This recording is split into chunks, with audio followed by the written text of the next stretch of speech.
Selamat pagi, sidang jemaat yang dikasihi oleh Tuhan. Marilah kita bersama-sama menyiapkan hati dan pikiran kita masuk dalam doa teduh.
Pertolongan kepada kita adalah di dalam nama Tuhan yang menciptakan langit dan bumi.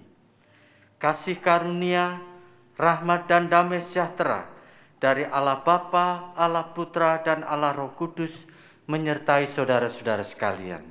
Amin. Marilah kita menghadap hadirat Tuhan dengan menyadari bahwa Allah lah sumber dari segala sesuatu. Allah lah Allah yang maha besar. Besarlah Allahku.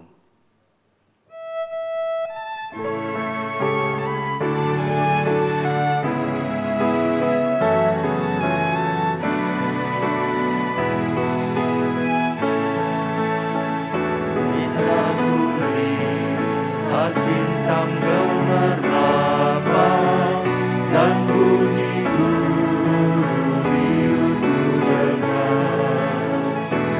Tuhanku, tak putus aku heran melihat ciptaanmu yang besar. Maka jiwaku pun memujimu, sungguh besar Kau Allahku. Maka jiwaku pun memujimu, sungguh besar Kau Allahku. Ya Tuhanku, apabila ku renungkan pemberian-Mu dalam menebus, ku tertegun bagiku dicurahkan oleh Putra-Mu darahnya jiwaku pun memujimu, sungguh besar Kau Allahku. Maka jiwaku pun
memujimu, sungguh besar Kau Allahku. Kita masuk dalam doa. Bapa yang di dalam kerajaan surga, kami bersyukur kepadamu ya Tuhan, sebab kami memiliki Allah yang maha besar, Allah yang maha tinggi, Allah yang maha kudus.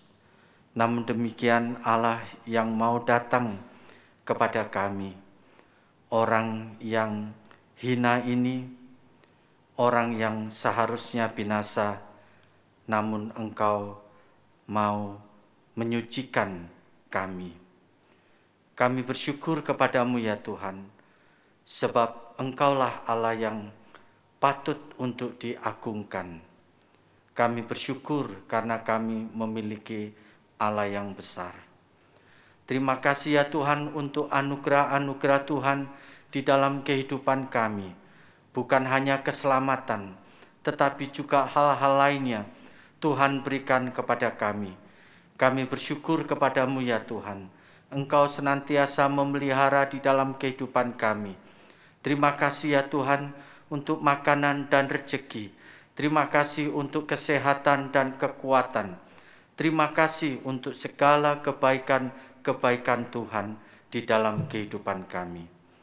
Ya Tuhan, ampunilah juga akan segala dosa-dosa kami. Sebab sekalipun Tuhan memberikan yang terbaik kepada kami, namun betapa seringkali kami melakukan banyak hal-hal yang tidak berkenan di hadapan Tuhan.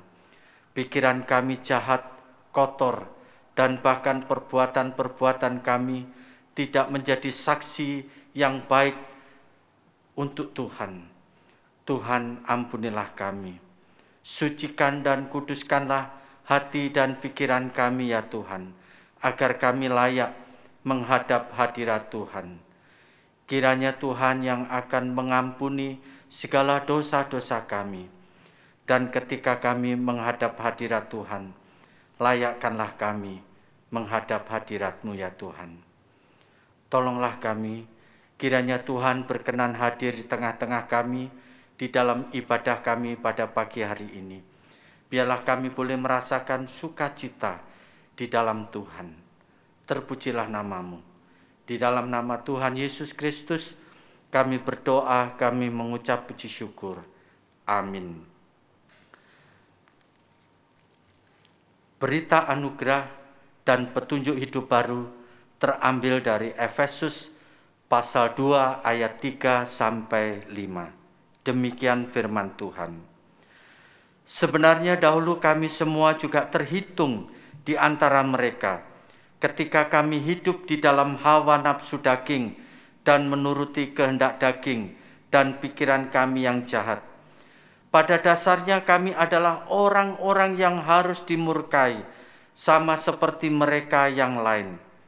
Tetapi Allah yang kaya dengan rahmat oleh karena kasih-Nya yang besar yang dilimpahkannya kepada kita, telah menghidupkan kita bersama-sama dengan Kristus, sekalipun kita telah mati oleh kesalahan-kesalahan kita.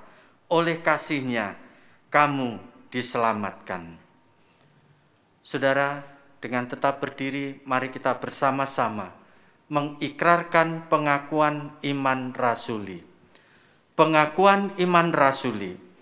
Aku percaya kepada Allah, Bapa yang Maha Kuasa, Khalik langit dan bumi, dan kepada Yesus Kristus, Anaknya yang tunggal Tuhan kita, yang dikandung dari Roh Kudus, lahir dari anak darah Maria, yang menderita sengsara di bawah pemerintahan Pontius Pilatus, disalibkan, mati dan dikuburkan, turun ke dalam kerajaan maut, pada hari yang ketiga bangkit pula dari antara orang mati, naik ke surga, duduk di sebelah kanan Allah, Bapa yang Maha Kuasa, dan dari sana Ia akan datang untuk menghakimi orang yang hidup dan yang mati.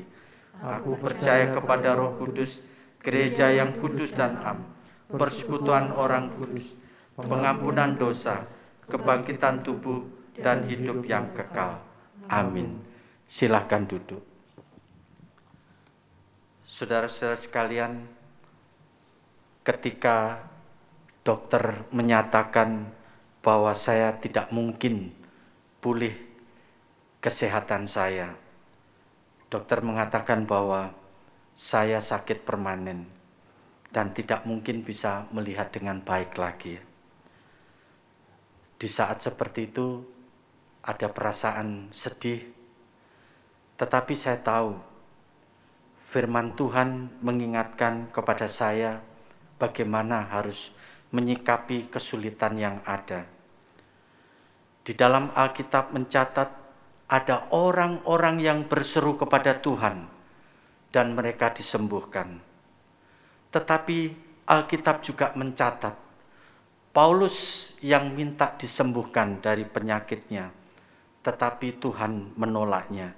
Namun Paulus tetap bersukacita. Saudara, firman Tuhan itulah yang membuat saya semakin sadar bahwa percaya kepada Tuhan itu harus benar-benar menyerahkan hidup kita sepenuhnya kepada Tuhan. Firman Tuhan menolong saya untuk mengerti kehendak Tuhan. Ajaiblah firman hidup.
Kita akan menyiapkan hati dan pikiran kita untuk mendengarkan firman Tuhan.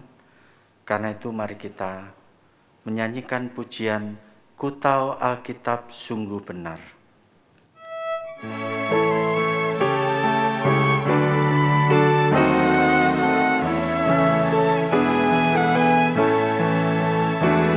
Ku tahu Alkitab anugerah yang datang dari Allah. Ku tahu Alkitab sungguh benar, firman hidup kudus. Ya tahu, ku tahu Alkitab sungguh benar, seluruhnya wahyu yang ilahi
firman Tuhan pada pagi hari ini akan disampaikan oleh penginjil Yohanes Tan.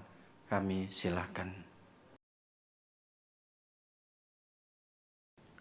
Shalom jemaat yang terkasih.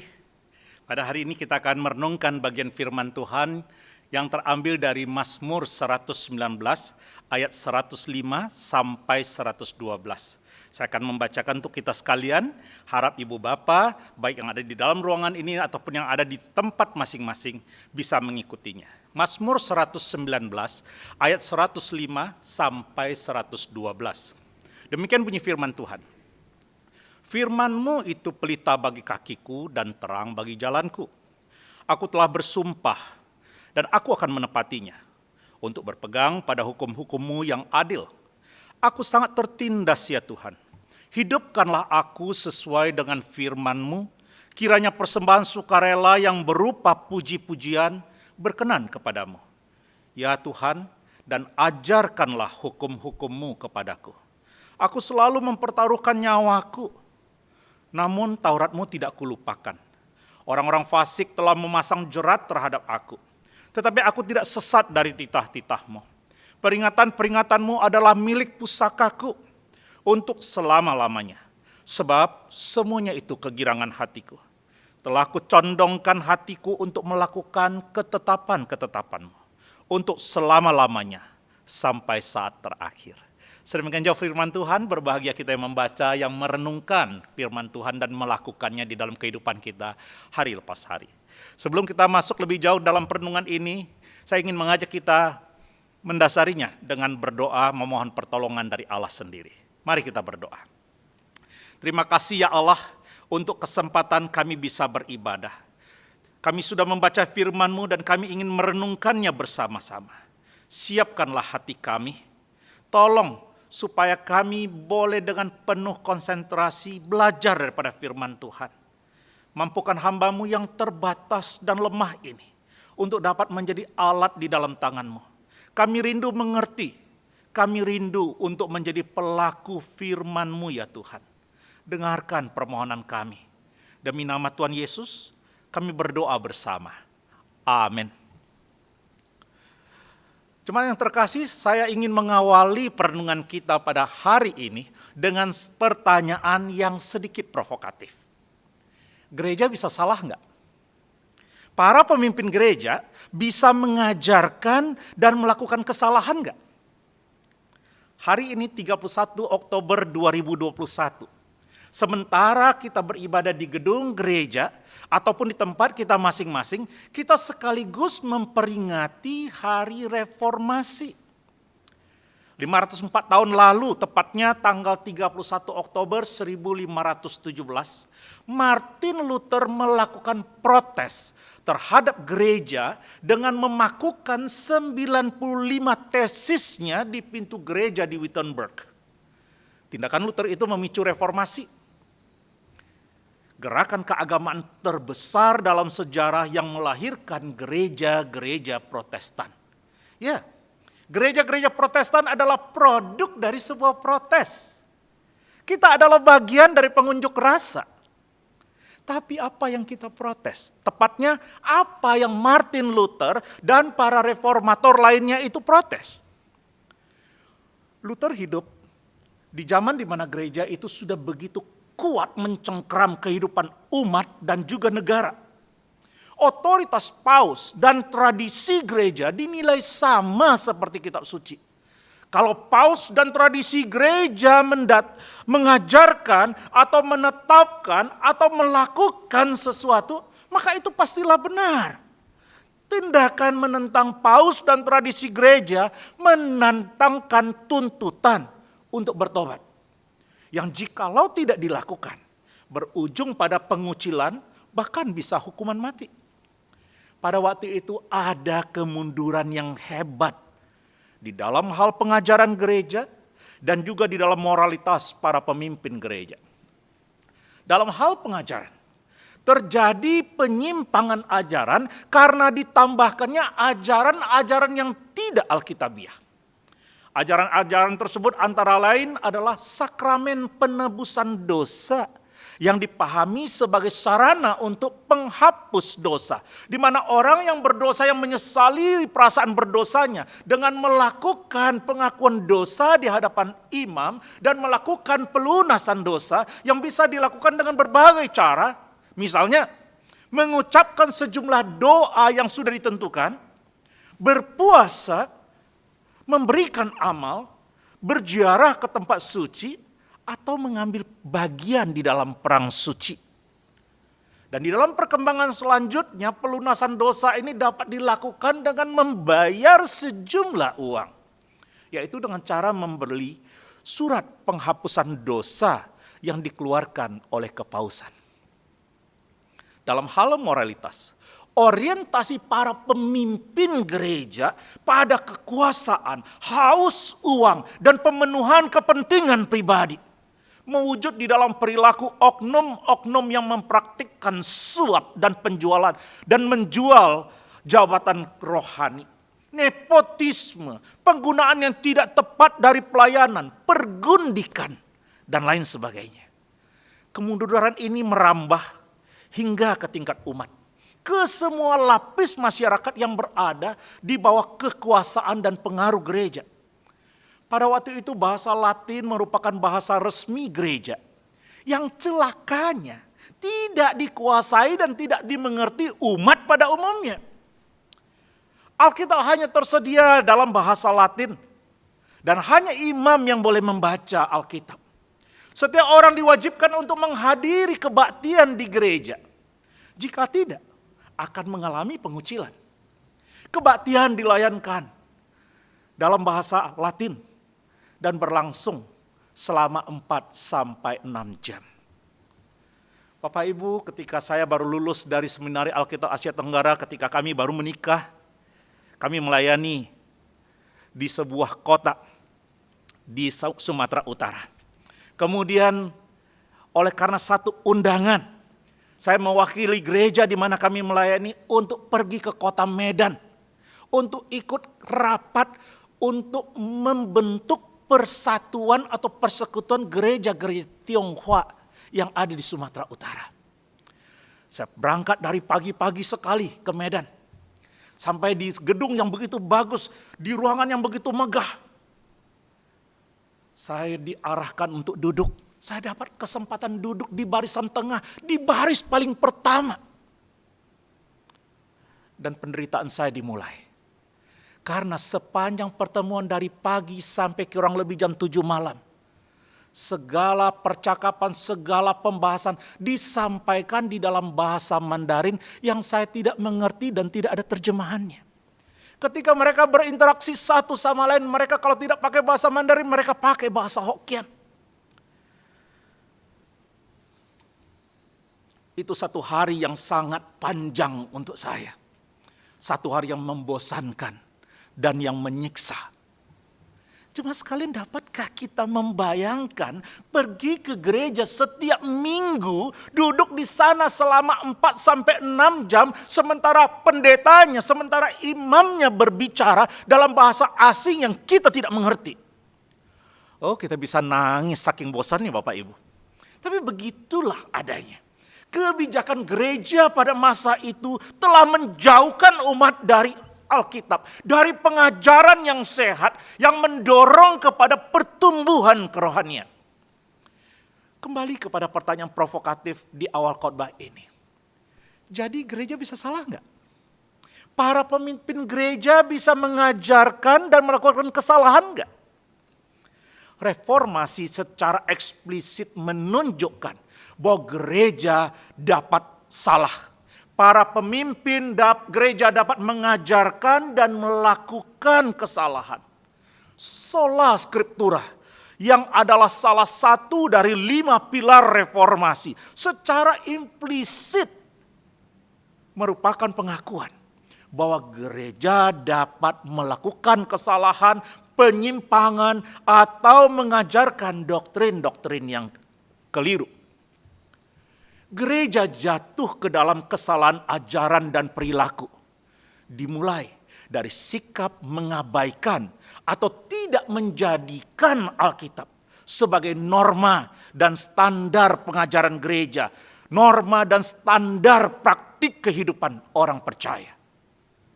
Para reformator menyadari bahwa selain memperbaiki kesalahan yang ada, diperlukan pengertian baru gereja yang didasarkan pada pemahaman baru akan kitab suci. Pemahaman baru di sini tidak benar-benar baru. Karena para reformator melalui reformasi berusaha membawa gereja ke bentuk yang semula, kepada bentuk yang semestinya, yang didasarkan kepada pemahaman yang tepat tentang Alkitab, serta hidup dan melayani dengan mengandalkan Alkitab sebagai firman Tuhan yang diinterpretasikan secara benar. Para reformator menemukan kembali Alkitab, meninggikan kembali Alkitab, serta memfungsikan kembali Alkitab setelah ditenggelamkan oleh gereja selama ratusan tahun. Mazmur 119 secara gamblang menunjukkan semangat reformasi tersebut. Jauh sebelum gerakan reformasi tercetus, pemazmur telah menulis Mazmur 119 yang melukiskan hasrat yang menggebu untuk menemukan, meninggikan, dan memfungsikan kitab suci. Mazmur ini terdiri dari 22 stanza 8 bait yang disusun menurut abjad Ibrani. 8 ayat pertama semuanya dimulai dengan huruf Ibrani alef. 8 ayat berikutnya dimulai dengan Beth. Berikutnya lagi, 8 berikutnya dengan Gimel. Dan seterusnya. Seolah-olah melaluinya Tuhan sedang berkata, inilah ABC tentang bagaimana firman Tuhan di dalam hidupmu. Pemazmur menggunakan beberapa istilah yang berbeda untuk firman Tuhan. Seperti janji, perintah, pedoman, kesaksian, ajaran, hikmat, kebenaran, keadilan, dan teguran. Mazmur yang sangat panjang ini sangat meninggikan dan menghormati firman Tuhan. Firman Allah disajikan sebagai penghiburan, perlindungan, harta, patokan hidup, kebahagiaan hati dan jiwa, dan sumber jawaban segala kebutuhan. Di sini pemazmur mengungkapkan kasihnya yang mendalam terhadap Alkitab dengan cara membaca, merenungkan, dan mendoakan firman tersebut. Ia mengajarkan bahwa kita akan bertumbuh dalam kasih karunia dan kebenaran hanya bila kasih akan firman itu bertumbuh di dalam hati kita. Dalam ayat 105 sampai 112 yang kita baca dan renungkan hari ini, kita melihat bahwa ada jerat di sepanjang jalan kehidupan. Ada kemungkinan untuk kehilangan arah dan menjadi sesat. Tidak ada dan ada juga penderitaan. Bagaimana kita menghindari sandungan agar hidup tidak jadi berantakan? Berkeliaran di dalam kegelapan itu menakutkan dan berbahaya. Jawaban pemazmur adalah bahwa dalam kegelapan dunia ini, firman Tuhan menyediakan satu panduan. Firman Allah menerangi dalam kegelapan. Firman-Mu itu pelita bagi kakiku dan terang bagi jalanku. Firman Tuhan memungkinkan kita untuk melihat rintangan di jalan kehidupan kita, sehingga kita dapat menghindar dan tidak tersandung karenanya. Pelajarilah firman Tuhan secara teratur, dan firman itu akan membimbing kita selangkah demi selangkah. Dengan firman-Mu, aku dapat melihat kemana aku pergi. Aku dapat melihat kemana aku melangkah. Firman-Mu memberikan seberkas cahaya ke jalanku yang gelap. Yang kedua, firman Tuhan menyediakan apa? Makanan. Kita membutuhkan makanan rohani yang memberi kekuatan untuk dapat terus berjalan. Pemazmur berkata, alangkah manisnya perkataanmu. rasanya lebih manis dari madu. Firman Tuhan adalah makanan yang lebih manis dari madu, yang mendatangkan kesegaran dan kekuatan, yang dengannya orang yang letih lesu menjadi terang lagi matanya. Firman Tuhan memberikan hikmat. Kita membutuhkan hikmat ketika kita menghadapi situasi dan keputusan yang penuh tekanan. Pemazmur berkata, aku memperoleh pengertian dari titah-titahmu. Di bagian yang lain, di ayat yang lain dikatakan, oleh karena perintahmu, oleh karena pengajaranmu, oleh karena Tauratmu, aku menjadi lebih bijaksana daripada guru-guruku. Yang keempat, di dalam perjalanan dunia yang gelap ini, firman Tuhan memberikan kepada kita dorongan. Pemazmur menghadapi situasi yang tidak mudah. Ia menulis, aku selalu mempertaruhkan nyawaku. Nyawaku selalu terancam. Mudah sekali bukan jikalau kita menjadi kecewa, kemudian berhenti berjuang karena ancaman-ancaman yang sedemikian rupa. Menghadapi situasi demikian, kita membutuhkan dorongan untuk dapat terus maju. Dan pemazmur mengatakan, firman Tuhan adalah milik pusakaku untuk selama-lamanya dan sukacita bagiku.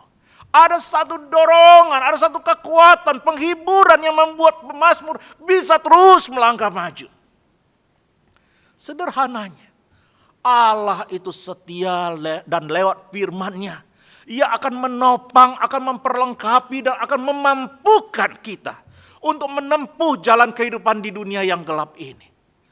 Pemazmur berespons dan seolah berkata, Tuhan, ada begitu banyak pujian syukur bagimu. Terimalah doa syukurku ya Tuhan. Firman-Mu adalah sukacita bagi hatiku.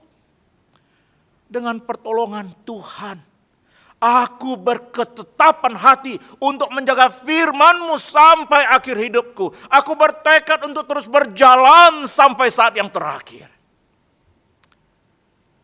Dengan semangat reformasi yang menekankan supremasi Alkitab sebagai norma tertinggi untuk gereja dan kehidupan Kristiani. Pertanyaannya adalah apa dan bagaimana aplikasi kebenaran Mazmur 119 khususnya bagian yang kita renungkan ini. Yang pertama, luangkan waktu untuk menikmati kekayaan firman Tuhan. Ibu bapak sekalian, dulu saya terbiasa makan dengan cepat. Orang lain belum selesai, saya sudah selesai. Kemudian ada orang yang berkata begini kepada saya, Jo, kamu makan terlalu cepat. Pelan-pelan. Nikmati makananmu. Luangkan waktu untuk menikmati setiap gigitan. Saya bertanya-tanya berapa banyak dari kita yang terburu-buru membaca firman Tuhan tanpa benar-benar menikmatinya. Seperti saya dulu begitu cepat makan. Yang penting kenyang tapi tidak memikirkan bagaimana menikmatinya. Pemazmur pastilah menikmati firman Tuhan. Sehingga ia dapat berkata, betapa manisnya janjimu itu bagi langit-langitku. Pada waktu sekolah dulu saya dikasih tahu, nasi putih itu rasanya manis. Saya gak pernah bisa tahu tuh. Karena saya makannya cepat. Tapi sesudah saya mencoba mengunyah, pelan-pelan saya nikmati itu kunyahan saya nikmati itu gigitan demi gigitan. Saya memang bisa merasakan ada manisnya. Pemazmur mengatakan, betapa manisnya janjimu itu bagi langit-langitku. Lebih daripada madu bagi mulutku. Artinya dia memang mengambil waktu, dia mengkhususkan waktunya untuk menikmati firman Tuhan. Apa manfaat kita meluangkan waktu kita untuk menikmati firman Tuhan? Makan firman Tuhan setiap hari akan membantu agar hal-hal seperti kecemasan, kesombongan, ketakutan, dan godaan tidak mengambil alih hari-hari kita. Serta bisa memperkuat kita untuk perjalanan yang penuh kemenangan. Firman itu memberi kita hikmat dan pengertian. Firman itu membantu menahan kaki kita dari kejahatan. Sama seperti sistem pencernaan, kita mengirimkan nutrisi ke tubuh kita. Firman Tuhan, ketika dibaca, ketika direnungkan, memperkuat pikiran kita, emosi kita, dan kehendak kita. Jangan membaca Alkitab dengan terburu-buru. Penting bagi kita untuk membacanya pada waktu dan tempat di mana kita dapat benar-benar bersekutu dengan Tuhan dan menikmati setiap yang Dia katakan kepada kita. Yang kedua, berani tampil beda dan menyatakan kebenaran. Mentalitas yang berkembang di masa kini adalah bahwa setiap orang bebas untuk berkeyakinan dan berperilaku sesuai dengan keinginannya, selama tidak mengganggu dan melanggar hak orang lain. Mengkritisi pilihan dan cara hidup orang lain, sekalipun itu dilakukan dengan niat membantu atau menyatakan kebenaran, akan dinilai menyinggung, akan dinilai menyerang. Gereja dan orang Kristen jangan kaku gitu dong. Jangan intoleran, jangan melanggar hak asasi orang lain. Bahkan jikalau bisa, kita ini diharapkan untuk membenarkan pilihan dan cara hidup mereka. Bagi dunia ini akan sangat baik jikalau kita setuju bahwa setiap orang, setiap keluarga dapat menjadi apapun yang mereka inginkan. Perceraian itu tidak dapat dihindari, aborsi itu perlu, homoseksual itu normal. Menghadapi situasi dan tuntutan yang demikian, apa yang bisa kita lakukan? Kita tidak bisa membenarkan yang tidak benar, apalagi dosa. Yang bisa kita lakukan adalah kembali percaya pada otoritas Alkitab. Kita perlu reform sekali lagi. Kita perlu kembali ke kemurnian iman kita berdasarkan sabda kudusnya Tuhan. Sebagai murid, sebagai tubuh Kristus, kita seharusnya bersedia tunduk pada tuntutan dan norma-norma Tuhan, bukan tunduk pada tuntutan dan norma-norma dunia. Janganlah ikuti norma-norma dunia, kata Paulus. Biarkan Allah membuat pribadimu menjadi baru supaya kalian berubah. Dengan demikian kalian sanggup mengetahui kemauan Allah, yaitu apa yang baik dan yang menyenangkan hatinya dan yang sempurna. Roma pasal 12 ayat 2. Jadilah terang di atas gunung dan tunjukkan kasih karunia Allah. Yang ketiga, aplikasi dari perenungan kita ini menguji segala ajaran dengan ajaran kitab suci. Masa pandemi ini membuat gereja dan rohaniwan dari berbagai aliran muncul di berbagai media sosial dan melakukan pelayanan secara online. Berbagai macam bentuk renungan, kebaktian, ceramah, seminar, dan lain sebagainya bisa dengan mudah kita temukan di YouTube ataupun media-media lainnya. Jangan menerimanya mentah-mentah dengan iman yang buta. Gunakan firman Tuhan sebagai filter untuk menguji segala sesuatunya. Kita tidak akan membahas hal ini lebih jauh karena hal ini sudah disinggung di dalam sapaan pastoral hari Sabtu yang kemarin. Selanjutnya dan yang terakhir aplikasi kita. Ibadah dan penyembahan kita itu untuk Allah. Bukan untuk diri sendiri, itu yang diajarkan firman Tuhan. Masa pandemi ini telah membukakan wawasan kita bahwa kita dapat beribadah dan menyembah Allah bukan hanya di gedung gereja pada jam yang telah ditentukan. Kita dapat beribadah di mana saja dan kapan saja. Yang penting ada televisi, ada HP, ada gadget lainnya, pulsa dan sinyal wifi. Setelah hampir 2 tahun beribadah secara online, Kita yang pada awalnya tidak terbiasa, sekarang sudah sangat terbiasa. Dari yang tidak nyaman, sekarang sudah merasa nyaman, bahkan sangat nyaman. Sekarang, setelah pandemi mulai mereda dan gereja kembali melakukan ibadah di gedung gereja secara terbatas. Mungkin banyak dari kita yang enggan untuk kembali beribadah di gedung gereja pada jam yang telah ditetapkan. Ya bukan? Mengapa? Karena lebih nyaman ibadah di rumah.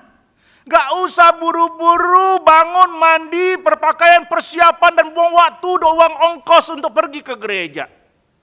Bisa lebih santai. Misalnya menyaksikan tayangan ibadah di televisi atau di YouTube melalui HP atau melalui gadget kita. Sambil menyeruput kopi panas, sambil nyemil pisang goreng atau yang sejenisnya. Pas ibadah, perut lagi lapar. Dan di luar terdengar teriakan, bubur ayam. Bayangkan jikalau itu terjadi, engkau beribadah di gereja. Kita tidak bisa lari keluar. Tetapi ketika beribadah di rumah, dengan mudahnya kita tekan tombol pause dan kemudian kita lari keluar dan berteriak, Pak, bubur satu.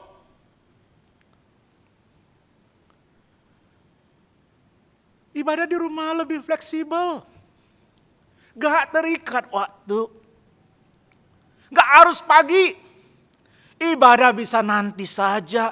Pagi ini saya mau kulineran dulu. Saya mau mancing dulu. Saya mau sepedaan dulu. Saya mau melakukan kesenangan saya dulu. Saya mau melakukan hobi saya dulu. Ibadah di rumah banyak pilihan. Jika ibadah di channel A tidak menarik, masih banyak pilihan yang lain, tinggal pencet tombol dan ganti saluran. Sadar atau tidak, ibadah online telah membuat kita kehilangan kesakralan sebuah ibadah. Baik tidaknya sebuah ibadah tergantung penilaian dan selera kita. Tuhan tidak lagi menjadi prioritas utama dalam penyembahan dan ibadah kita. Itulah yang dikatakan oleh pendeta Daniel Lukas Lukito sebagai berhala zaman modern. Yaitu berhala dalam wujud bukan patung seperti zaman dahulu. Melainkan berhala dorongan atau hasrat keinginan hati manusia.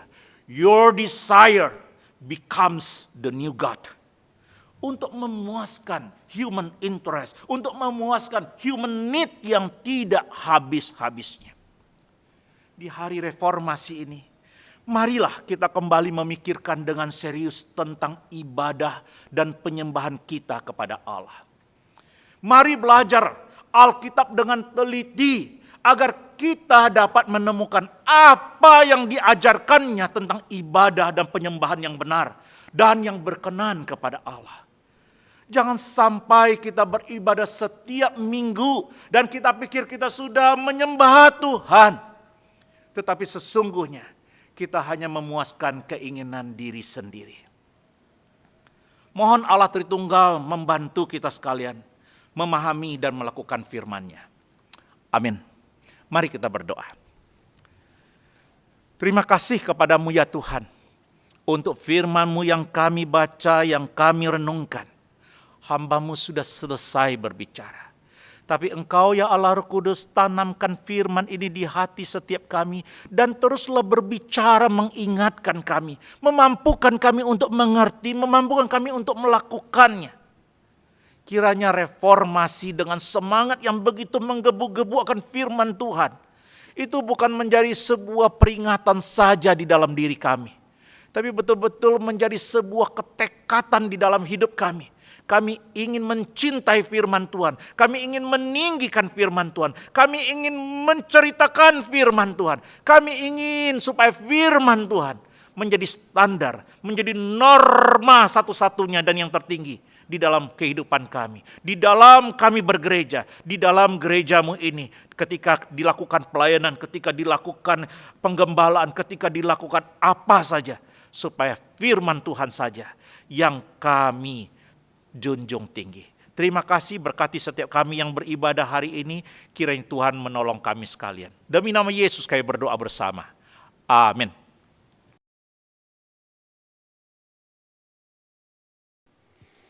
Selamat pagi Bapak Ibu Saudara yang dikasihi oleh Tuhan Yesus. Mari saat ini saya mengajak kita bersama-sama bersatu hati dan kita akan berdoa, mendoakan beberapa pokok doa syafaat. Bapa di surga, kami sekali lagi bersyukur untuk firman-Mu yang boleh Tuhan beritakan bagi kami pada pagi hari ini. Kiranya apa yang boleh kami dengar dan yang kami boleh pelajari hari ini menjadi berkat yang meneguhkan kami semua. Terima kasih Tuhan untuk pesan-pesan yang boleh Tuhan sampaikan lewat seluruh rangkaian ibadah pada hari ini. Kiranya semuanya boleh memberkati kami dan mendorong kami untuk kami boleh menjadi pribadi-pribadi yang bertumbuh, menjadi pribadi-pribadi yang melakukan firman-Mu Tuhan dengan setia. Bapa di surga, saat ini kami mau berdoa bersama untuk proses kependetaan dari beberapa rohaniwan kami di Gereja Kalam Kudus di Kota Malang ini, ya Tuhan. Kami mau menyerahkan untuk semua proses ini ke dalam tangan-Mu, kiranya Tuhan yang boleh pimpin dan tuntun, ya Tuhan. Secara khusus kami mau berdoa untuk rekan-rekan kami yang akan memasuki proses kependetaan ini, kiranya semua mereka Tuhan, hamba-hamba-Mu, Tuhan sendiri yang mempersiapkan mereka, dan Tuhan sendiri yang boleh menyatakan rencana Tuhan, panggilan Tuhan, kehendak Tuhan untuk setiap hamba-hamba-Mu ini, ya Tuhan. Dan kami mau berdoa kiranya Tuhan yang akan terus boleh menyatakan pekerjaan-Mu Tuhan, melalui hamba-hamba-Mu ini, ya Tuhan. Kami juga mau berdoa untuk Sinode Kalam Kudus yang juga boleh terlibat dalam proses kependetaan ini. Kiranya Tuhan juga boleh menolong pihak sinode dan Tuhan boleh memberikan hikmat dan Tuhan yang boleh memakai pihak sinode menjadi alat dalam tangan Tuhan untuk boleh melanjutkan proses kependetaan ini. Dan sekali lagi Tuhan, kami menyerahkan semuanya ke dalam tangan-Mu. Biarlah kehendak Tuhan yang boleh Tuhan nyatakan dan biarlah hamba-hamba-Mu yang akan Tuhan panggil dan Tuhan tempatkan dan Tuhan dalam proses kependetaan ini, mereka boleh terus dipakai oleh Tuhan secara lebih lagi Tuhan untuk waktu-waktu yang ke depan.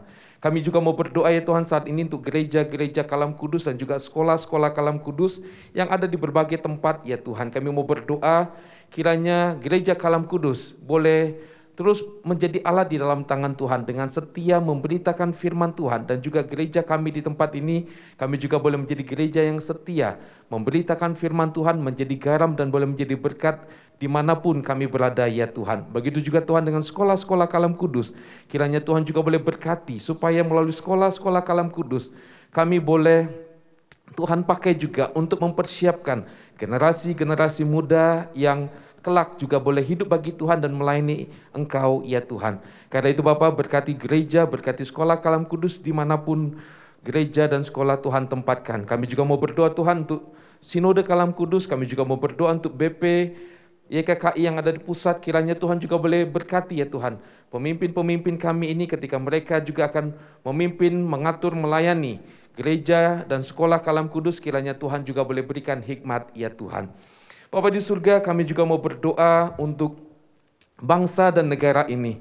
Kami terus bergumul ya Tuhan, dan kiranya Tuhan yang terus boleh nyatakan pimpinan-Mu, tuntunan-Mu, kehendak-Mu ya Tuhan bagi bangsa kami ini. Kami mau berdoa menyerahkan untuk pemimpin-pemimpin kami, kiranya Tuhan juga boleh terus berikan hikmat bagi mereka menghadapi pergumulan pandemi COVID ini. Sungguh ya Tuhan, kami mengandalkan Tuhan untuk semuanya ini. Berikan hikmat ya Tuhan, baik pemerintah pusat maupun juga pemerintah yang ada di Kota Malang ini ya Tuhan. Dan juga untuk pelaksanaan vaksinasi yang masih terus dikerjakan, diupayakan oleh pemerintah. Kiranya vaksinasi ini boleh terus berjalan dengan baik ya Tuhan. Masyarakat Indonesia yang masih banyak yang belum tervaksin ya Tuhan, biarlah mereka juga boleh bekerja sama dengan pemerintah dan mereka mau memberi diri mereka untuk divaksin, dan ini Tuhan boleh menjadi satu proses untuk mempercepat herd immunity Tuhan di Indonesia ya Tuhan, sehingga satu pergumulan kami Tuhan menghadapi gelombang ketiga ini boleh kami antisipasi dengan lebih baik lagi Tuhan ke depan. Karena itu Bapa, kami memohon pertolongan-Mu untuk bangsa dan negara kami ini. Bapa di surga, saat ini kami juga mau berdoa untuk pergumulan yang dihadapi oleh jemaat-jemaat-Mu ya Tuhan. Ada yang bergumul dengan sakit ya Tuhan, kami mau berdoa ya Bapa, tiliklah umat-Mu Tuhan yang bergumul dengan sakit. Kiranya Tuhan Engkau yang boleh menguatkan mereka, Tuhan yang boleh memberikan kesembuhan bagi mereka. Dan kiranya Tuhan mereka boleh memandang terus kepada Engkau ya Tuhan. Dan ada damai sejahtera, ada kekuatan yang daripada-Mu Tuhan untuk anak-anak-Mu yang bergumul dengan sakit.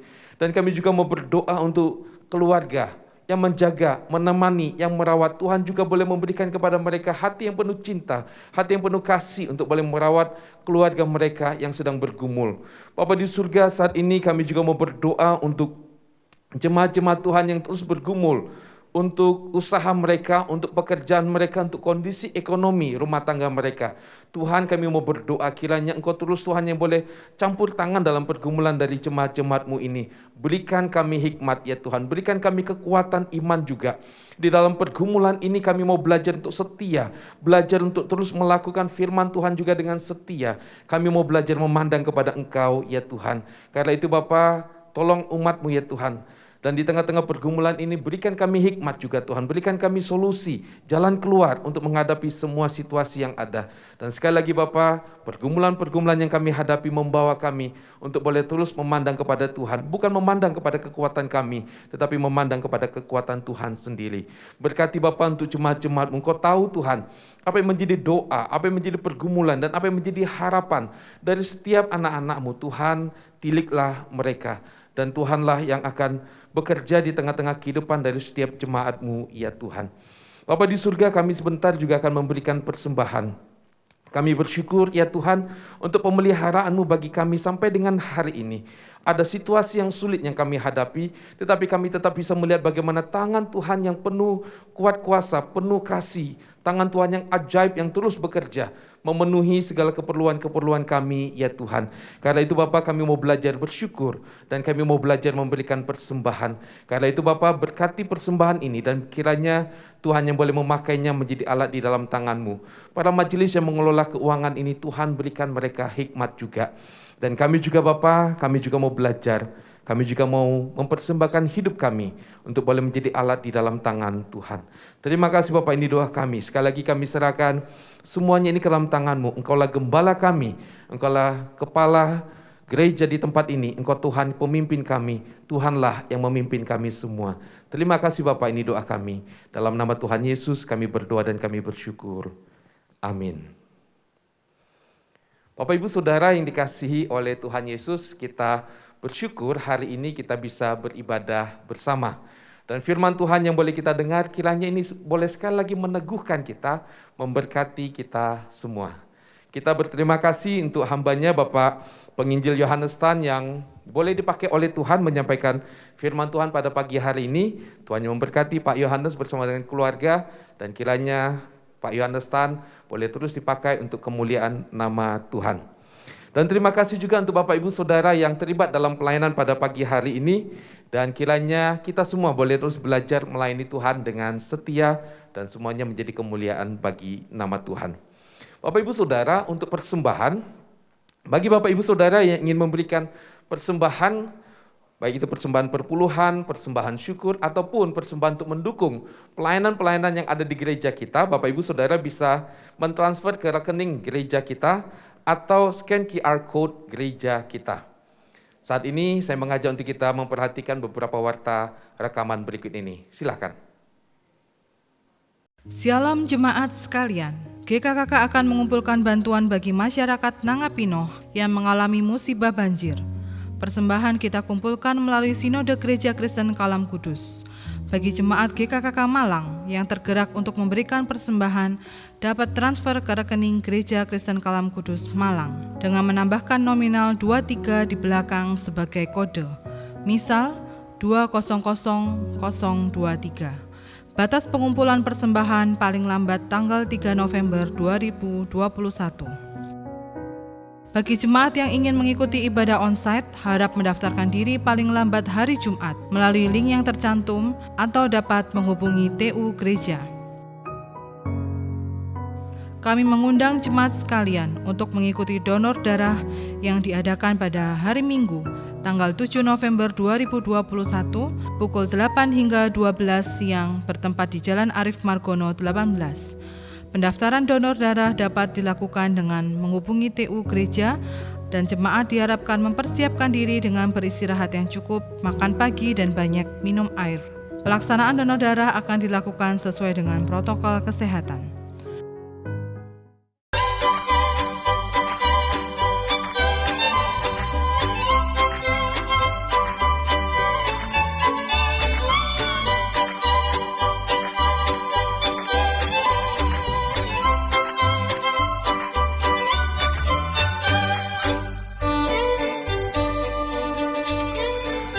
Loh,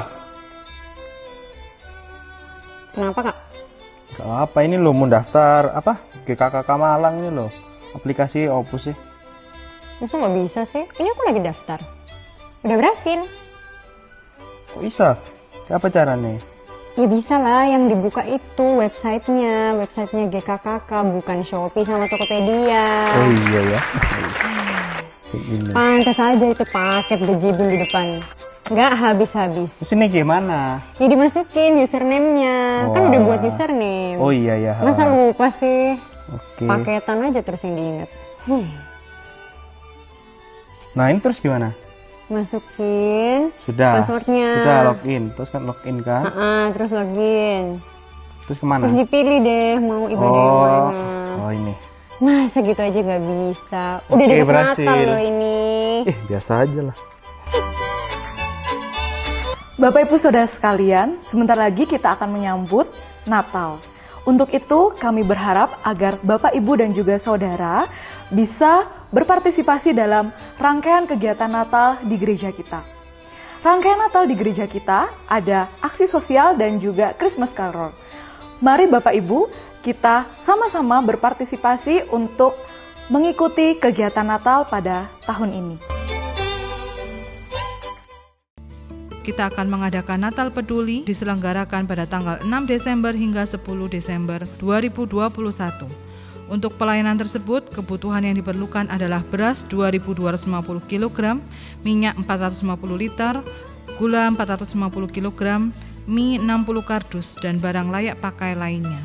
Jemaat dapat mendukung pelayanan tersebut dan persembahan dapat disampaikan melalui TU Gereja paling lambat Minggu 28 November 2021. Kebaktian doa streaming Selasa tanggal 2 November 2021 akan dilayani oleh Pendeta Gindo Manoki. Kebaktian doa diadakan melalui aplikasi Zoom pada pukul 6 sore. Minggu depan kita akan melakukan sakramen perjamuan kudus dan menyerahkan persembahan perpuluhan kita. Mari kita bersama-sama menyiapkan hati dan pikiran kita. Ibadah streaming minggu depan tanggal 7 November 2021 akan dilayani oleh Pendeta Hendra, dan ibadah Yud akan dilayani oleh penginjil Carolina Soputri.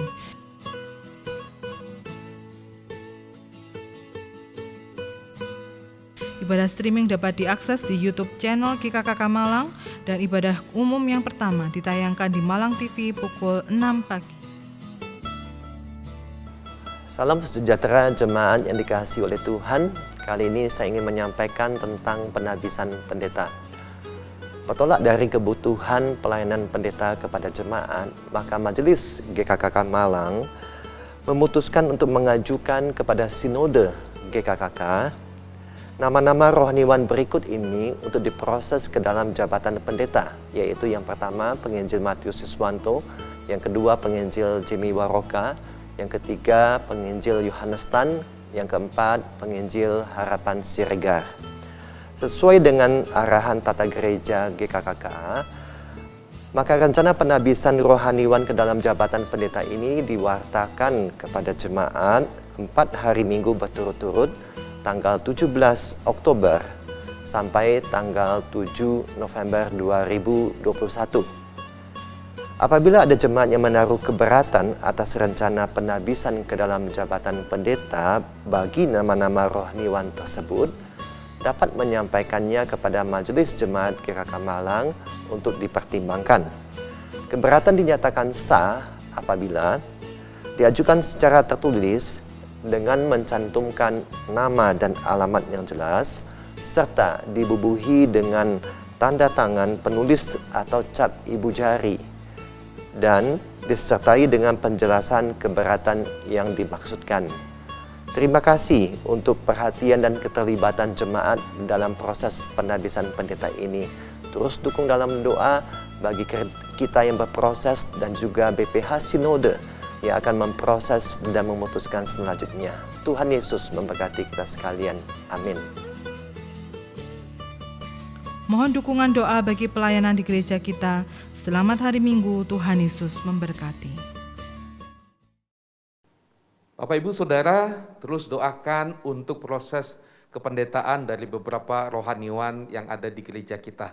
Doakan supaya Tuhan yang boleh menyatakan rencana dan kehendak Tuhan bagi hamba-hambanya ini dan juga bagi pekerjaan Tuhan yang ada di gereja kita di tempat ini. Dan juga satu hal lagi Bapak Ibu Saudara, saya mau mengingatkan kita bahwa ibadah gereja kita sudah dilakukan juga secara onsite untuk KU2 dan KU3. Secara onsite artinya juga Bapak Ibu Saudara bisa hadir ke dalam ruangan ibadah ini dan bisa beribadah secara langsung di dalam gedung ibadah ini di KU kedua dan ketiga. Nah, karena itu Bapak Ibu Saudara, bagi Bapak Ibu Saudara yang ingin mengikuti ibadah di dalam ruangan ibadah di tempat ini, silakan mendaftarkan diri. Kalau Bapak Ibu Saudara bingung bagaimana caranya mendaftarkan diri, Bapak Ibu Saudara bisa menghubungi tata usaha gereja. Nanti teman-teman di TU pasti akan menolong Bapak Ibu Saudara. Demikian warta yang bisa saya sampaikan, perhatikan terus protokol kesehatan dan doakan terus untuk bangsa kita, gereja kita, kota kita. Saya undang semuanya bangkit berdiri, kita akan menaikkan pujian doksologi, kemuliaan hanya bagi Allah kita.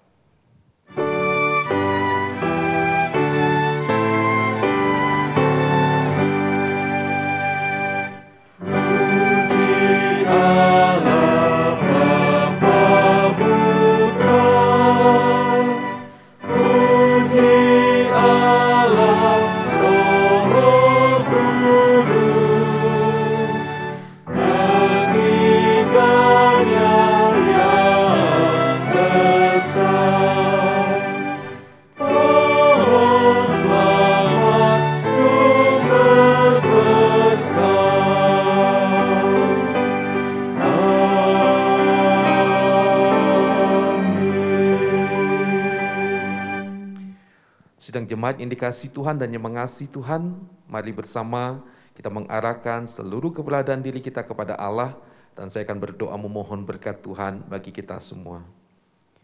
Tuhan memberkati engkau dan melindungi engkau. Tuhan menyinari engkau dengan wajah-Nya dan memberi engkau kasih karunia. Tuhan menghadapkan wajah-Nya kepadamu dan memberi engkau damai sejahtera. Amin.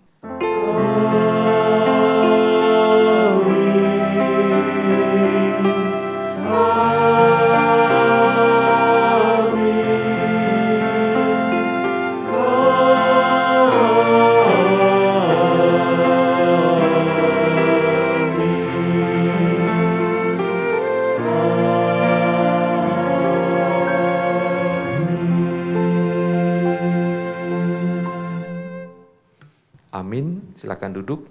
Ibadah kita selesai. Saat teduh, Tuhan Yesus memberkati.